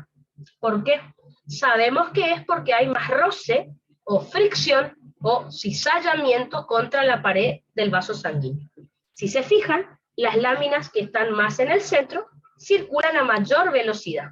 ¿Por qué? Porque no hay fricción contra la pared del recipiente. Fíjense que si yo trazo una recta, si hago un trazo sobre el borde libre de estas láminas de líquido, fíjense que se forma como una parábola, como una punta de lápiz, ¿está? Y fíjense, sus bordes libres son lisos. ¿Qué significa? Fíjense que hay partes de la sangre, de las láminas, que están en contacto con la pared. La parte que está libre, que no está en contacto con nada, fíjense, esto bien lisito, bien uniforme. Así que imagínense que este fluido se desliza de manera uniforme, ordenada, no hace ningún tipo de ruido como soplos o algo, no, está perfecto. Todo perfectamente ordenado. ¿Ya? Que es justamente lo que les describí acá. ¿Cómo se comportan las láminas de sangre en este flujo sanguíneo laminar? Van paralelas entre sí, no se chocan, no se mezclan, sus bordes no se frenan, sus bordes libres son bien lisitos, no hay ninguna irregularidad. Es como, ¿vieron el mar cuando está súper calmo, que no hay olas? Bueno, súper calmo, todo perfecto, está todo suave, digamos así, como para entender. Obviamente, vimos recién que las láminas de líquido circulan a diferentes velocidades. En el centro, vamos a ver que las láminas circulan a mayor velocidad, porque no hay tanto roce o fricción contra la pared del vaso sanguíneo. En cambio, cuanto más hacia afuera nos vamos, las láminas se van frenando más. ¿Por qué? Porque hay mucho roce contra la pared del recipiente, del vaso sanguíneo. Este tipo de flujo sanguíneo laminar tiene mayor velocidad que el flujo sanguíneo turbulento. ¿Por qué? Ya vamos a ver enseguida que el flujo sanguíneo turbulento es muy desordenado, y por eso un quilombo, recuerden, el desorden nunca es bueno para nada. Así que un flujo sanguíneo que es más desordenado siempre va a ir más lento. ¿Ah? En cambio, el laminar, el ordenado, va más rápido, sin problemas. ¿Ah? Ahora, acá está lo importante aparte de las características. ¿Dónde se localiza este flujo sanguíneo laminar en el aparato cardiovascular? Siempre en la longitud de los vasos sanguíneos. Cuando el vaso sanguíneo hace una bifurcación, ahí se vuelve turbulento. Así que si el vaso sanguíneo va hacia a lo largo, siempre suele ser laminar este flujo sanguíneo. ¿Qué otra característica tiene este flujo? El número de Reynolds, o RE, es menor a 2000. Ahora, ¿qué es el número de Reynolds? Es un cálculo que se hace, que ustedes no van a tener que saber cómo se hace. En realidad no van a tener que calcular, pero tienen que saber la fórmula. Entonces, el número de Reynolds es un número adimensional, que quiere decir no tiene unidad, y que el resultado que me da me indica qué tipo de flujo sanguíneo tenemos, si es laminar o turbulento o de qué manera. ¿Cómo se calcula este? Les muestro para que no se confundan con resistencia. RE significa Reynolds. Entonces, el número de Reynolds se calcula haciendo la densidad de la sangre por la velocidad del flujo sanguíneo por el radio o diámetro del vaso sanguíneo dividido la viscosidad de la sangre. ¿Está? Así que, haciendo con estos valores que figuran acá, se hace el cálculo y me da un número que no tiene unidad. ¿Está? Si el número me da menor a 2000, como les dije acá, ¿ven? Menor a 2000, decimos que el flujo sanguíneo es laminar. Si este resultado me da mayor a 3000, decimos que es turbulento. Y si me da en el medio, entre 2000 y 3000, decimos que es transicional, o sea, ni laminar ni turbulento. Así que menor a 2000 es laminar. Hay un estudio, ¿conocen el nombre eco Doppler? Seguro que alguna vez lo han escuchado nombrar, ¿no? Me hizo un eco Doppler. Entonces, el eco Doppler es un tipo de ecocardiograma que se hace, en donde es una ecografía que yo puedo hacer en el corazón, puedo hacer en los vasos sanguíneos. El ecocardiograma Doppler, justamente el Doppler, me muestra en colores qué tipo de flujo sanguíneo está pasando por ese vaso. Les pongo un ejemplo. Seguramente busquen en internet y van a ver que hay colores. A veces se ve rojo, a veces se ve azul, a veces amarillo. ¿Está? Entonces, el ecodoppler, por ejemplo, el flujo sanguíneo laminar me lo muestra azul. Fíjense qué interesante. En cambio, si hay una turbulencia, si está como desordenado, lo muestra rojo. Y si hay un transicional, lo muestra amarillo, como en el medio, ni rojo ni azul, lo muestra amarillo, naranja. Así que fíjense que en los estudios de una ecografía, en el ecodoppler se pueden ver estas cosas. Así que no es que, uy, qué aburrido, ¿qué es esto? No, en algunos estudios se ve el tipo de flujo sanguíneo. ¿Tá? ¿Por qué? Piensen en esto.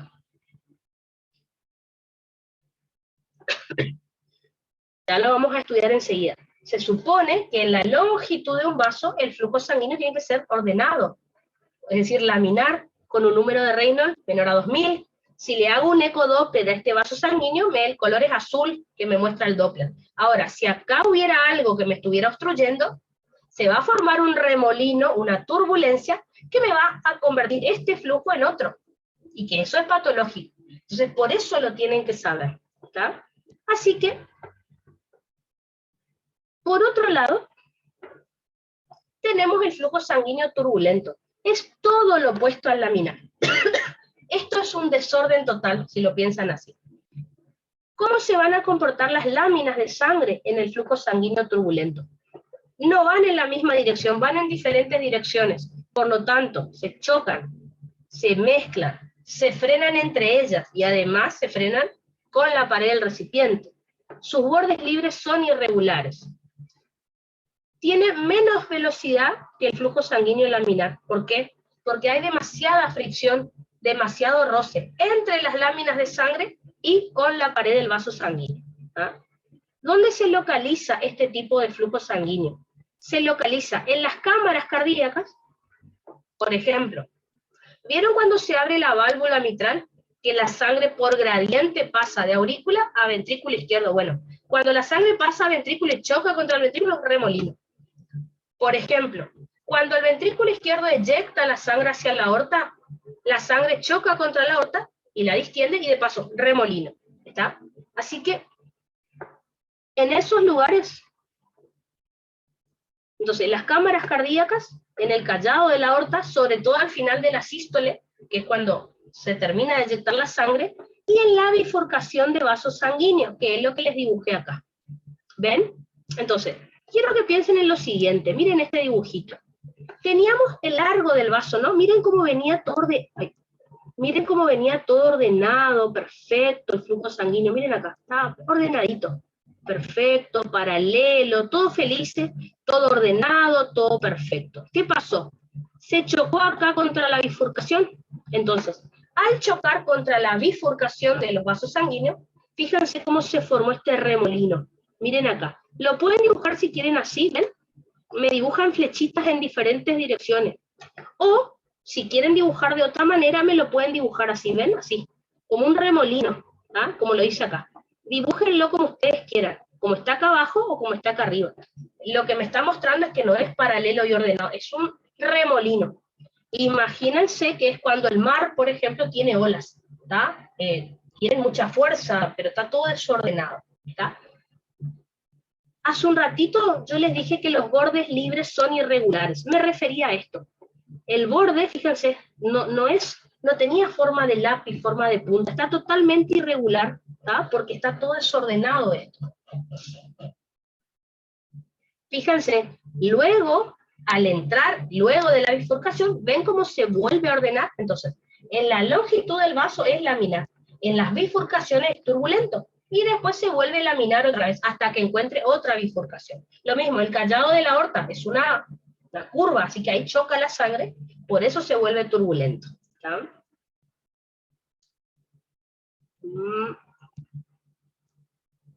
Entonces, el número de reinos para decir que el flujo es turbulento, ya dijimos recién que era 3000. Entonces acuérdense, si hacemos el eco Doppler, se ve en color azul cuando es laminar, por ejemplo. Si yo pongo acá el ecógrafo, acá, voy a ver azul, por ejemplo. Si pongo acá el ecógrafo, voy a ver rojo, por ejemplo. Y después acá voy a volver a ver azul, ¿entienden? Entonces, como médicos, quizás el día de mañana, si alguno de ustedes se especializa en diagnóstico por imágenes, va a tener que estudiar cómo se hace un ecodoppler, por ejemplo, y lo va a aprender. ¿No? Ahora, yo les dije que fisiológicamente el flujo sanguíneo tiene que ser, fisiológicamente existe el flujo turbulento en el cuerpo. Cámaras cardíacas, callado de la aorta y bifurcación de vasos sanguíneos. Ahora, ¿cuándo vamos a decir que el flujo sanguíneo turbulento es patológico? Cuando esté ubicado donde debería haber flujo laminar. Entonces, yo les dije que en la longitud de los vasos sanguíneos tiene que ser laminar. ¿Qué pasa si es turbulento ahí? Es patológico y va a llevar a enfermedades graves. Por ejemplo, causas de que el flujo sanguíneo se convierta en turbulento, donde debería ser laminar, es la aterosclerosis, es decir, la placa de ateroma. O si no también, una estenosis arterial. Recuerden que estenosis es la disminución anormal del radio. No es vasoconstricción, es que por alguna enfermedad o algo, el vasito sanguíneo tiene menor diámetro en esa zona y no debería tener. Entonces acá les puse el ejemplo. Ven acá, hay una placa de ateroma, ¿ven? Entonces, en la placa de ateroma, piensen, bien, venía el flujo sanguíneo laminar, perfecto, ordenado, choca contra la placa de ateroma, se vuelve returbulento, ¿ven? Y eso no está bien que ocurra a esta altura.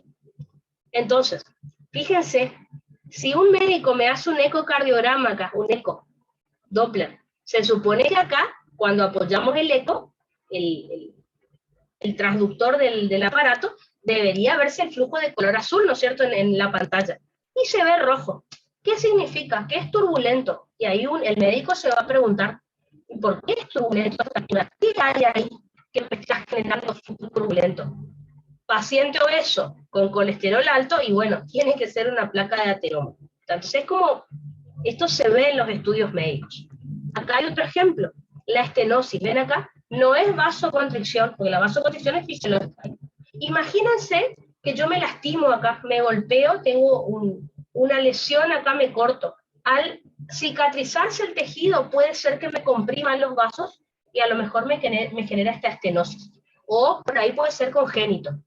Por ejemplo, la estenosis carotídea hace que tengamos por ahí este problema. ¿tá? Entonces, fíjense, el flujo sanguíneo venía ordenado, venía perfecto. ¿Y qué pasó?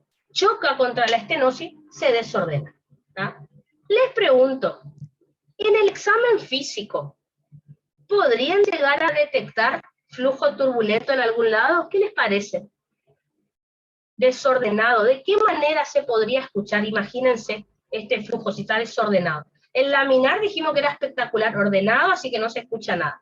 El turbulento, ¿cómo se podría llegar a detectar en un paciente? Que no sea con un estudio, sino con un examen.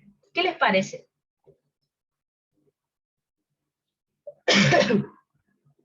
lógicamente, cuando el flujo es turbulento, genera soplos. Entonces, ¿se acuerdan que hablamos de eso en valvulopatías? Entonces, en las valvulopatías no es en sí por la válvula que hay soplo, es porque la sangre hace como remolinos, como mucha turbulencia y por eso se escucha un soplo.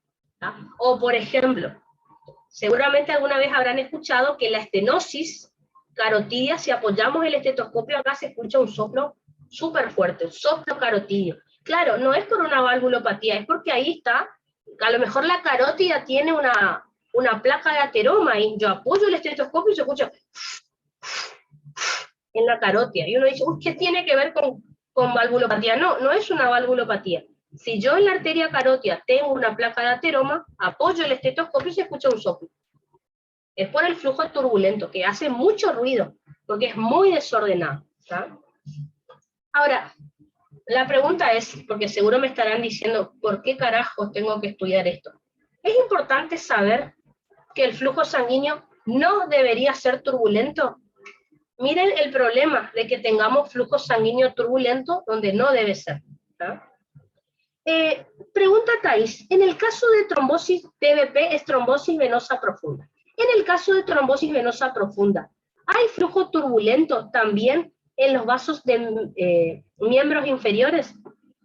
En realidad, ya vamos a estudiar que la mayor presión por ahí hay en arterias.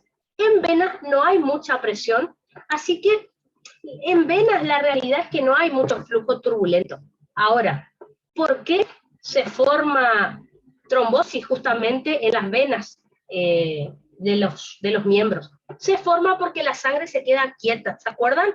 Cuando vimos hemostasia, estudiamos la éstasis venosa, o sea, cuando la sangre se queda mucho tiempo quieta, se pueden formar coágulos. Entonces, ¿por qué se forman coágulos, por ejemplo, en las venas de los miembros? Y me da una trombosis venosa profunda. Porque la sangre se queda quieta. No es tanto por el flujo turbulento, ¿tá? Es más por que la sangre está en éstasis, se dice, o sea, súper quieta, digamos. ¿Tá? Ahora, en arterias, la sangre se mueve con mayor presión y ahí la turbulencia sí genera coágulos por este flujo sanguíneo turbulento. ¿Tá? De nada, de nada. Entonces, ¿cuál es el problema? Por ejemplo, esto. Esto. ¿Es importante la placa de ateroma? O sea, ¿me puede llevar a algo grave? ¿Es importante saber flujo sanguíneo turbulento? Fíjense que es re importante. Miren esto. ¿Qué puede hacer el flujo sanguíneo turbulento? Imagínense ese flujo sanguíneo turbulento en la placa de ateroma. Me puede generar lesión del endotelio, el flujo sanguíneo turbulento, patológico. Recuerden, si se lesiona el endotelio, se expone el colágeno de abajo, lo cual me activa la hemostasia. Hemostasia primaria, o sea, se forma el trombo blanco. Hemostasia secundaria, se forma el trombo rojo, es decir, el coágulo. Y ahí está el problema, se forman coágulos o trombos. Puede ser, le llamamos trombosis o formación de un coágulo por este motivo, cuando se forma en el lugar. Por ejemplo, se me forma un coágulo en la coronaria, porque ahí tenía la placa. O si no, el trombo puede generar émbolos. ¿Qué significa émbolos? Que son como pedazos de coágulos que empiezan a viajar por la circulación y se tapan un vaso sanguíneo que está a distancia. Entonces, si yo tuve, por ejemplo,